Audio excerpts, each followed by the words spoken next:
What's going on, guys? Welcome back to the channel. Today I thought I'd make another video about what it was like working at LA Fitness, but this time about the front desk.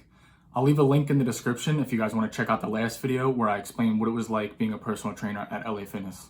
So to jump right into things, I worked at the front desk for about 5 months before I switched over to become a trainer.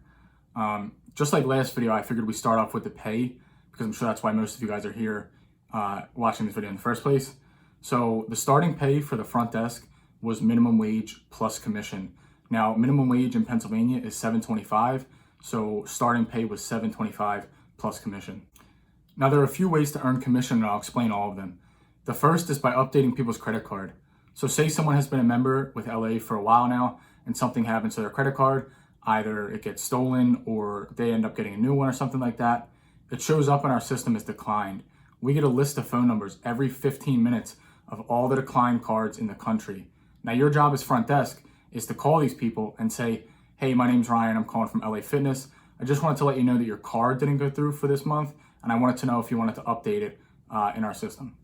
Now, most of the time they cancel their card because they didn't want to be charged anymore, or they just stopped coming to the gym altogether. On top of this, every LA Fitness in the country has access to these phone numbers, like I said earlier. So you are kind of competing with other front desk people in the company to get to these people first. Now, LA Fitness has a system in place where if you call somebody 3 times, that phone number can no longer be called anymore. However, sometimes you might be the third and final person to call, and these people get pissed. So a short story, actually, I had a guy tell me that if I called him one more time, that he was actually going to come to the club that I was at and kill me. I don't even think he was from Pennsylvania, but it was just an example of some of the people that you end up getting on the phone, especially if you're the third caller. Now onto the good people who actually lost their card or got a new card or something like that. If they give you a new card or new banking info, boom, you made $5 right there. So your goal is to call as many numbers as you possibly can during your shift to keep making commission. A good way to look at this is one good phone call an hour bumps you from $7.25 to $12.25 because you're making $5 every time they update their credit card information in the system. So that's pretty much your bread and butter. You just want to be dialing the phones as many times as you can throughout your shift.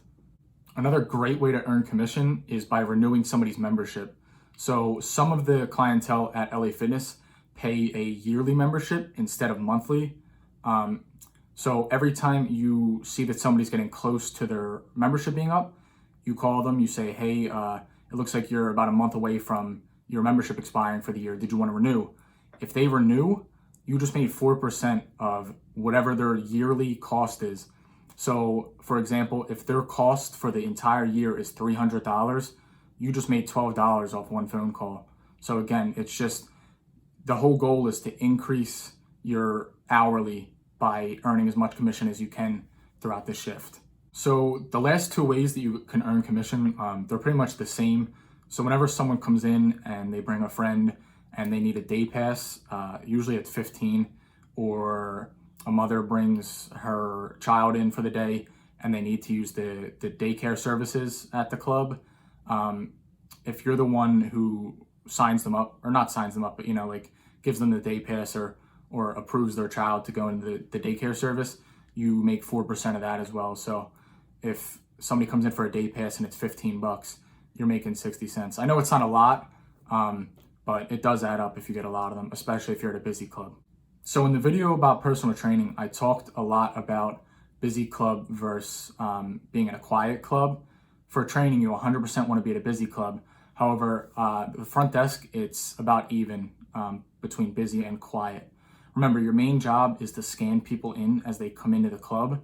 So in a busy club, you're going to be scanning a lot of people and won't have as much time to make phone calls throughout the day. However, if you are at a busy club, you have a better chance of having someone in the actual club that needs their card info updated or their yearly membership renewed or day passes or childcare or anything like that. Now in a quiet club, you won't have many people to scan in, which means you'll barely have any card updates or membership renewals in the club. However, you'll have a lot of free time on your hands, so you can just keep making phone calls the entire shift. Now, in my experience, you make more money over the phone than you do people actually coming into the club. So I would lean a little bit more towards being in a quieter club. That way you can just be dialing the phone the entire time you're there. Because a busy club, it does get a little hectic and you will get a lot of people to scan in while you're on the phone. Either way, busy or quiet, you still have a huge opportunity to make well over minimum wage. Now, to end off the video, I figured I would discuss the only problem I had working the front desk at LA. So, impatient people. Sometimes you're in the middle of talking to someone on the phone and you have a member in the actual club like sticking their key tag in your face and like trying to ask you like random questions while you're, trying to make your commission over the phone. But as long as you can handle that and you can multitask, it should be a breeze. It should be no problem at all for you. As always, guys, please leave a like on the video. It does mean a lot to me. It shows that you guys care and are still interested in the content that I put out. If you have any other questions, feel free to leave a comment. I respond super quick. But as always, guys, thanks for watching the video, and I will see you next time.